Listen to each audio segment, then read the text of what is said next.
വിശദമായ വാർത്തകളിലേക്ക്. പാലക്കാട് മാത്തൂർ തെരുവത്തുപള്ളി നേർച്ചയ്ക്ക് കൊണ്ടുവന്ന ഒട്ടകത്തോട് ക്രൂരത. വാഹനത്തിൽ കയറാത്തതിനെ തുടർന്നായിരുന്നു മർദ്ദനം.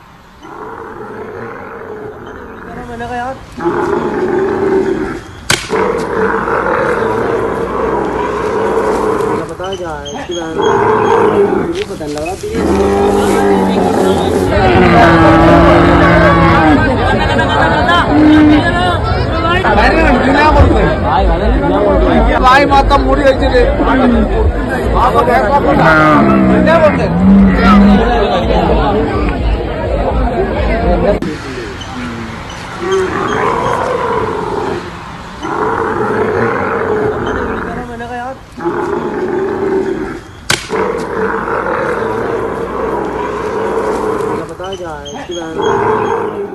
പ്രസാദ് ഉടുമ്പശ്ശേരി വാർത്തയുടെ വിശദാംശങ്ങളുമായി ചേരുകയാണ്. പ്രസാദ്, എവിടെയാണ് ഈ സംഭവം ഉണ്ടാകുന്നത്? ഒട്ടകത്തെ ക്രൂരമായി മർദ്ദിക്കുന്നത് ദൃശ്യങ്ങളിൽ വ്യക്തമാണ്. ആരാണ് ഈ മർദ്ദിക്കുന്നത് എന്ന് വ്യക്തമായിട്ടുണ്ടോ?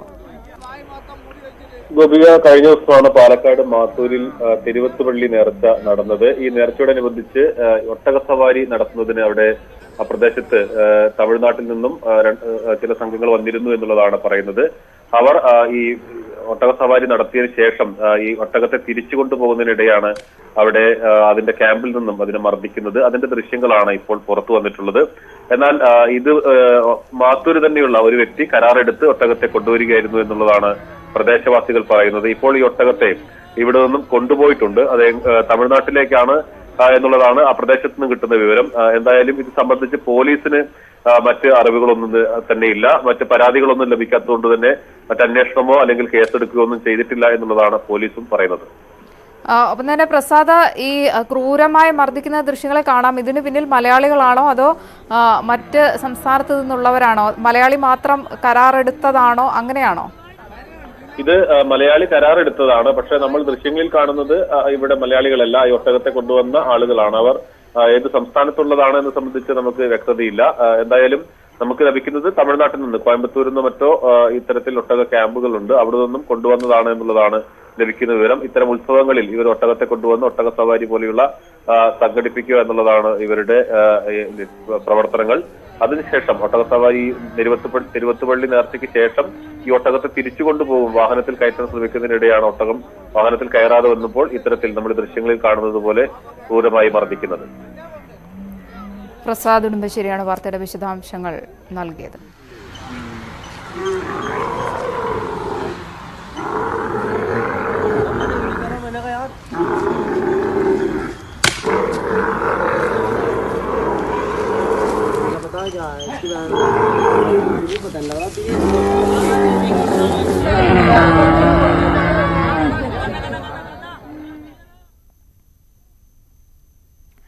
മറ്റു വാർത്തയിലേക്ക്. വയനാട്ടിൽ വീണ്ടും കടുവയുടെ ആക്രമണം. തിരുനെല്ലി ബേഗൂരിലാണ് കടുവയുടെ ആക്രമണത്തിൽ ഗർഭിണിയായ പശുവിന് പരിക്കേറ്റത്. ബേഗൂർ റേഞ്ചിലെ ബേഗൂർ ഫോറസ്റ്റ് സെഷൻ പരിധിയിലെ ബാവലിഷാണമംഗലം കടമന മല്ലയ്യന്റെ പ്രസവിക്കാറായ പശുവിനെയാണ് തോണിക്കടവിലെ വയലിൽ വെച്ച് കടുവ ആക്രമിച്ചത്. വയലിൽ തീറ്റിക്കൊണ്ടുണ്ടായിരുന്നു. കടുവ വന്നിട്ട് പശുവിനെ ഒറ്റച്ചാട്ടം ഓടി വന്ന് ഒറ്റച്ചാട്ടം. വേറെ കാലിക്കൂട്ടം ഉണ്ടായിരുന്നു, കാലിയെല്ലാം ഓടി. ഇത് ഓടാൻ പറ്റില്ല, ചെനപ്പശു. അപ്പോൾ അവിടെ നിന്നു അവർ ബാന്തി. ഞാൻ ഒച്ചപ്പാട് ഇട്ടപ്പോൾ അത് ഓടി. കുറേ ജനങ്ങളൊക്കെ ഒച്ചപ്പാട് ഇട്ടപ്പോൾ ഓടി വയലിൽ നിന്ന്. എത്ര മണിക്കാ? ഒരു 11 മണിക്ക്. ആക്രമണശേഷവും കാടു കയറാതിരുന്ന കടുവയെ ബേഗൂർ സെഷനിൽ നിന്നും വനപാലകരെത്തിയാണ് വനത്തിലേക്ക് തുരത്തിയത്. സംഭവത്തോടെ പ്രദേശവാസികളും കർഷകരും ആശങ്കയിലാണ്. ന്യൂസ് 18 വയനാട്. ഇടുക്കി ചിന്നക്കനാൽ ശാന്തൻപാറ പഞ്ചായത്തുകളിലെ പ്രശ്നക്കാരായ കാട്ടാനകളെ നിരീക്ഷിക്കാൻ വയനാട് ഇടുക്കി ദ്രുതകർമ്മ സേനകളുടെ സംയുക്ത പരിശോധന നടത്തി. ഡ്രോൺ ഉൾപ്പെടെയുള്ള സംവിധാനങ്ങൾ ഉപയോഗിച്ചാണ് പരിശോധന ആരംഭിച്ചത്. 4 ദിവസം മുമ്പാണ് വയനാട്ടിൽ നിന്നുള്ള ദ്രുതകർമ്മസേന ശാന്തൻപാറ ചിന്നക്കനാൽ മേഖലകളിൽ എത്തിയത്. പ്രശ്നക്കാരായ കൊമ്പന്മാരെ നിരീക്ഷിച്ച് വിവരശേഖരണം നടത്തുകയാണ് ലക്ഷ്യം. 4 ദിവസത്തിനകം വിവരശേഖരണം പൂർത്തിയാക്കാനാണ് സംഘം ഉദ്ദേശിക്കുന്നത്. ഇതിന്റെ ഭാഗമായി ഇന്ന് ഡ്രോൺ ഉപയോഗിച്ചുള്ള പരിശോധന നടത്തി. ഇടുക്കി RRTയും വയനാട്ടിൽ നിന്നുള്ള സംഘത്തോടൊപ്പമുണ്ട്. ആനകൾ നിൽക്കുന്ന സ്ഥലം എളുപ്പത്തിൽ കണ്ടെത്താനാണ് ഡ്രോൺ ഉപയോഗിക്കുന്നത്. 3 ആനകളെ ലൊക്കേറ്റ് ചെയ്തിട്ടുണ്ട്. 3 നമ്മളെ എല്ലാ ആനകളും നമ്മൾ നിരന്തരമായിട്ട് ലൊക്കേറ്റ് ചെയ്ത് വരുന്നുണ്ട്.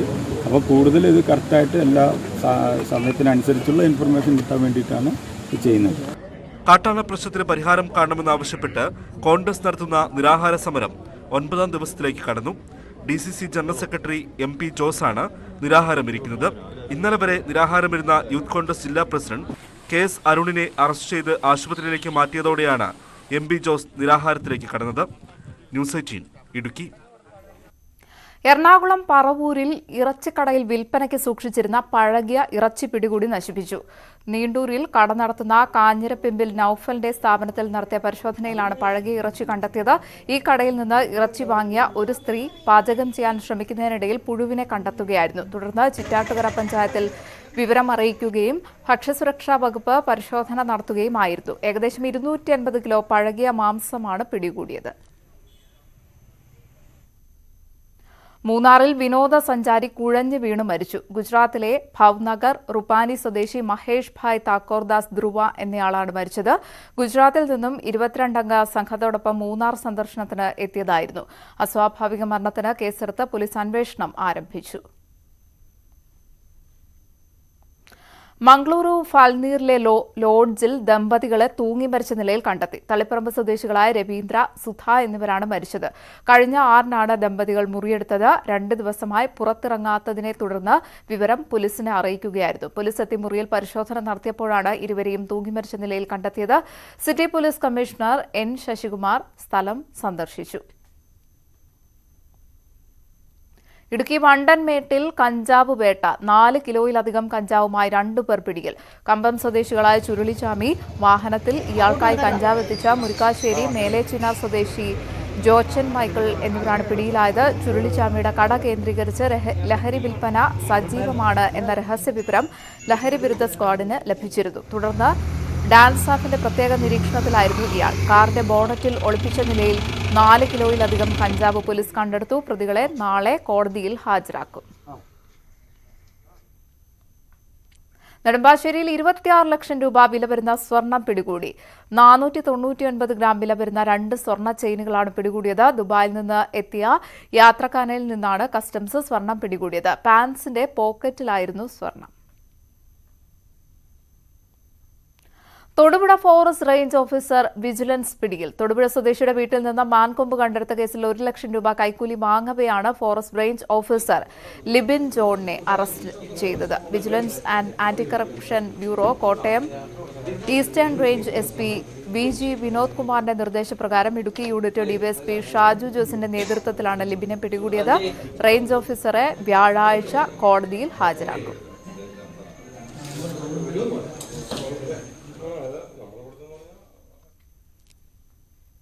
പട്ടാമ്പി ടൗണിൽ പട്ടാപ്പകൽ ബൈക്ക് മോഷണം. ഹോട്ടലിലേക്ക് ഭക്ഷണം കഴിക്കാൻ ബൈക്ക് നിർത്തിപ്പോയ പട്ടാമ്പി സ്വദേശിയുടെ ബൈക്കാണ് മോഷണം പോയത്. മോഷ്ടാക്കളുടെ ദൃശ്യങ്ങൾ പോലീസ് പുറത്തുവിട്ടു. CCTV ദൃശ്യങ്ങളുടെ അടിസ്ഥാനത്തിൽ പോലീസ് അന്വേഷണം ആരംഭിച്ചു. ഇവരെക്കുറിച്ച് അറിയുന്നവർ പട്ടാമ്പി പോലീസുമായി ബന്ധപ്പെടണമെന്നാണ് പോലീസിന്റെ നിർദ്ദേശം. കൊട്ടാരക്കര KSRTC ബസ്സിൽ മോഷണം. കൊല്ലം സ്വദേശിനിയായ യുവതിയുടെ ബാഗിൽ നിന്ന് 10,000 രൂപ നഷ്ടമായി. കൊട്ടാരക്കരയ്ക്ക് വരികയായിരുന്ന KSRTC ഓർഡിനറി ബസ്സിലെ യാത്രക്കാരിയുടെ ബാഗിൽ സൂക്ഷിച്ച പണമാണ് അപഹരിക്കപ്പെട്ടത്. കൊട്ടാരക്കര പോലീസ് ബസ്സിലെ മറ്റ് യാത്രക്കാരുടെ ബാഗുകൾ പരിശോധിച്ചുവെങ്കിലും മോഷ്ടാവിനെ കണ്ടെത്തിയില്ല. യുവതിയുടെ പരാതിയിൽ കൊട്ടാരക്കര പോലീസ് അന്വേഷണം ആരംഭിച്ചു.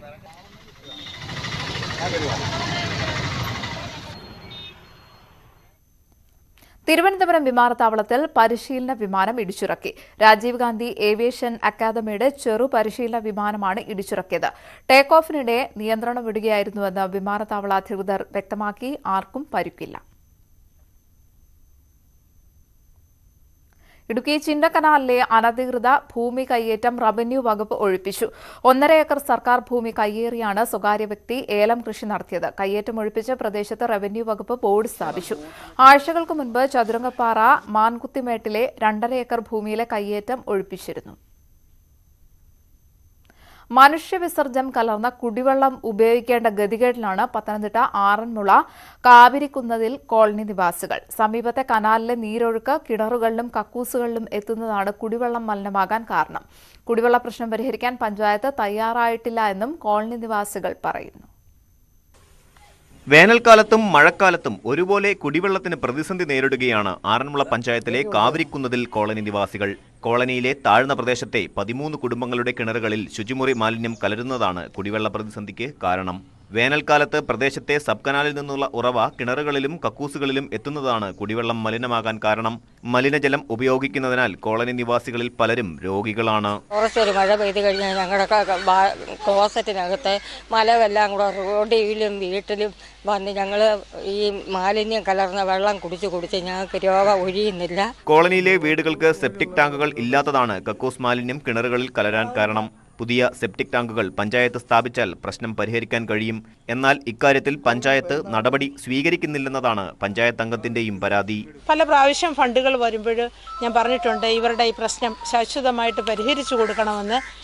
അത് ഇവിടെ വരികയോ കാണുകയോ നോക്കുകയോ ഒന്നും ചെയ്തിട്ടില്ല. പഞ്ചായത്ത് പ്രസിഡന്റോ വൈസ് പ്രസിഡന്റോ ചെയർപേഴ്സൺമാരോ ആരും തന്നെ ഇവിടെ വരികയോ കാണുകയോ ചെയ്തിട്ടില്ല. കോളനിക്ക് സമീപമുള്ള പൊതുകിണറ്റിൽ നിന്നും കുടിവെള്ളം എത്തിക്കാൻ നടപടി സ്വീകരിക്കണമെന്ന് പ്രദേശവാസികൾ ആവശ്യപ്പെട്ടിട്ടും പഞ്ചായത്ത് തയ്യാറാകാത്തതും പ്രതിഷേധത്തിന് കാരണമായിട്ടുണ്ട്. ഈ പഞ്ചായത്ത് പ്രസിഡന്റ് ഈ സമീപനവുമായിട്ട് ഈ പഞ്ചായത്ത് മുന്നോട്ട് പോവുകയാണെങ്കിൽ ഞങ്ങൾക്ക് കടുത്ത നടപടികളിലേക്ക്, ശക്തമായ പ്രതിഷേധങ്ങളിലേക്ക് പഞ്ചായത്ത് ഓഫീസ് ഉപരോധിക്കുന്ന അടക്കമുള്ള ശക്തമായ പ്രതിഷേധം ക്ഷണിച്ചു വരുത്തുന്ന തരത്തിലേക്ക് പഞ്ചായത്ത് ഭരണസമിതിയും UDF-ന്റെ മെമ്പർമാർ ഉൾപ്പെടെയുള്ളവർ ഇതിന് സമാധാനം പറയേണ്ട അവസ്ഥയിലേക്ക് കാര്യങ്ങൾ നീങ്ങും. മനുഷ്യവിസർജ്യം കലർന്ന കുടിവെള്ളം ഉപയോഗിക്കരുതെന്ന് ആരോഗ്യവകുപ്പ് നിർദ്ദേശം നൽകിയിട്ടുണ്ട്. ന്യൂസ് 18 പത്തനംതിട്ട. വീണ്ടും വാർത്തകളിലേക്ക്. വയനാട് തലപ്പുഴയിൽ ഓടിക്കൊണ്ടിരുന്ന കാറിന് തീപിടിച്ചു. യാത്രക്കാർ അത്ഭുതകരമായി രക്ഷപ്പെട്ടു. ഇന്നലെ വൈകിട്ട് 4:30യോടെയായിരുന്നു സംഭവം.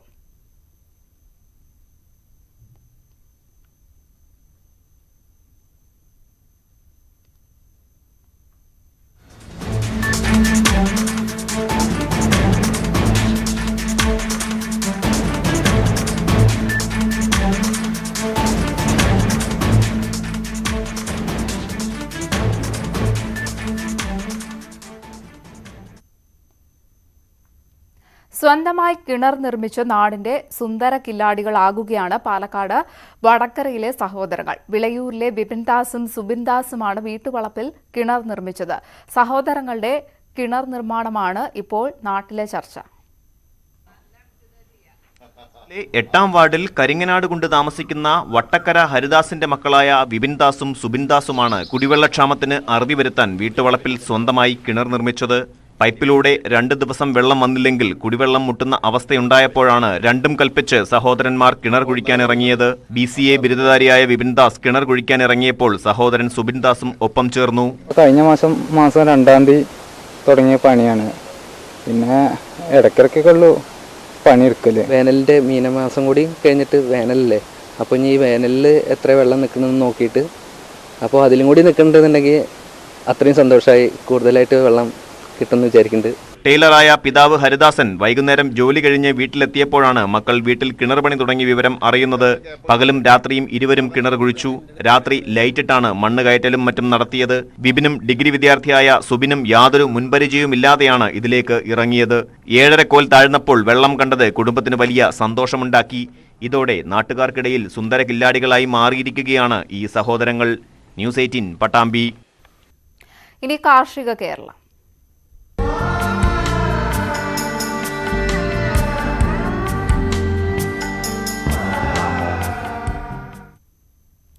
വാദ്യഘോഷങ്ങളുടെ അകമ്പടിയോടെ മലപ്പുറം കാട്ടിപ്പരുന്തിയിൽ കൊയ്ത്തുത്സവം നടന്നു. 20 ഏക്കറോളം വരുന്ന പാടശേഖരത്തിലാണ് കൊയ്ത്തുത്സവം സംഘടിപ്പിച്ചത്.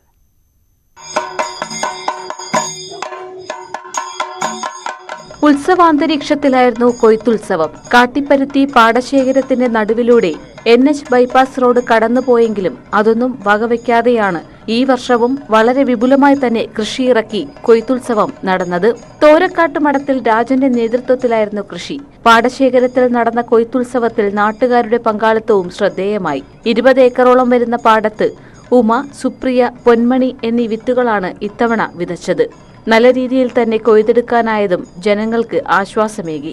നേരത്തെ മനോഹരമായി നടന്നിരുന്ന കൃഷി നടക്കുമോ എന്നുള്ളൊരു ആശങ്കയൊക്കെ ഉണ്ട്. പക്ഷെ അതിനൊന്നും യാതൊരു അടിസ്ഥാനവുമില്ല എന്ന് തെളിയിച്ചുകൊണ്ട് തന്നെയാണ് 150ഓളം ഏക്കർ വരുന്ന പാടശേഖര സമിതിയിൽ ഇതിൽ 20 ഏക്കറോളം നമ്മുടെ ഇവരുടെ നേതൃത്വത്തിൽ തന്നെ കൃഷി ഇറക്കുകയാണ്. ചടങ്ങിൽ വളാഞ്ചേരി മുനിസിപ്പാലിറ്റി ചെയർമാൻ അഷ്റഫ് അമ്പലത്തിങ്കൽ തുടങ്ങി നിരവധി പേരാണ് പങ്കെടുത്തത്. ന്യൂസ് 18 തിരൂർ.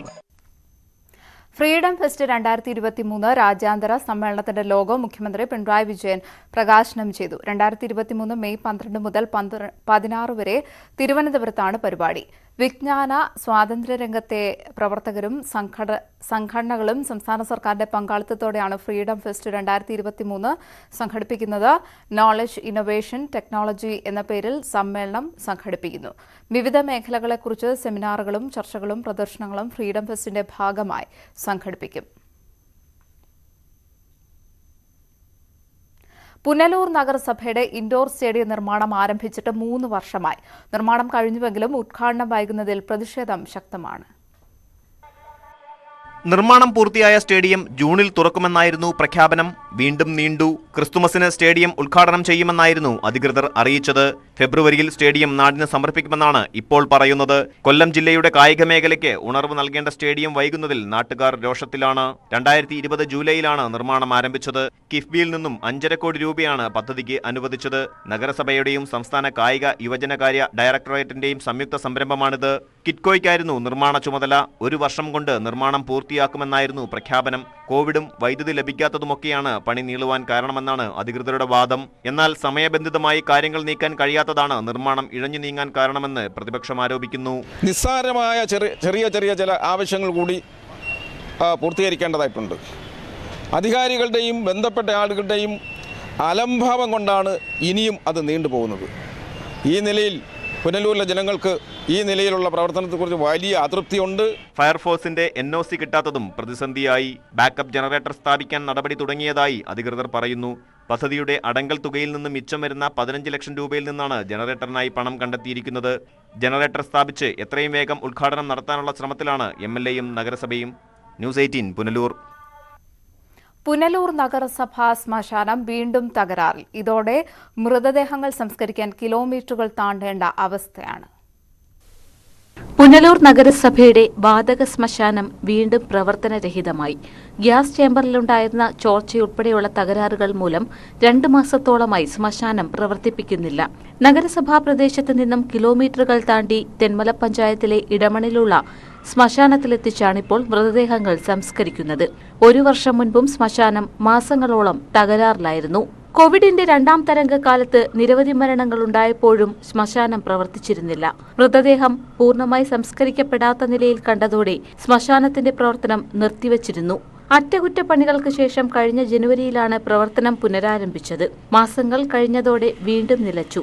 നിർമ്മാണത്തിലെ അപാകതയാണ് കാരണം എന്നാണ് പ്രതിപക്ഷത്തിന്റെ ആരോപണം. അറ്റകുറ്റപ്പണി നടത്തുന്നതിന് വേണ്ടി കഴിഞ്ഞ സാമ്പത്തിക വർഷം 5 ലക്ഷം രൂപ നഗരസഭ വകയിരുത്തിയെങ്കിലും അതിന് സമീപത്തുള്ള പുൽത്തകിടി വൃത്തിയാക്കുന്നതിനും തറയോട് മാറ്റിയിടുന്നതിനും വേണ്ടി ആ തുക ചെലവഴിക്കുന്നതിന് എസ്റ്റിമേറ്റ് തയ്യാറാക്കിയ ഭരണ നേതൃത്വം പിടിപ്പുകേടിന്റെ പ്രതീകമായിട്ടാണ് ഇവിടെ കാണുന്നത്. മൃതദേഹങ്ങൾ സംസ്കരിക്കാൻ ഇടമില്ലാത്തവർക്കേറെ സഹായകമായിരുന്നു നഗരസഭയുടെ ശ്മശാനം.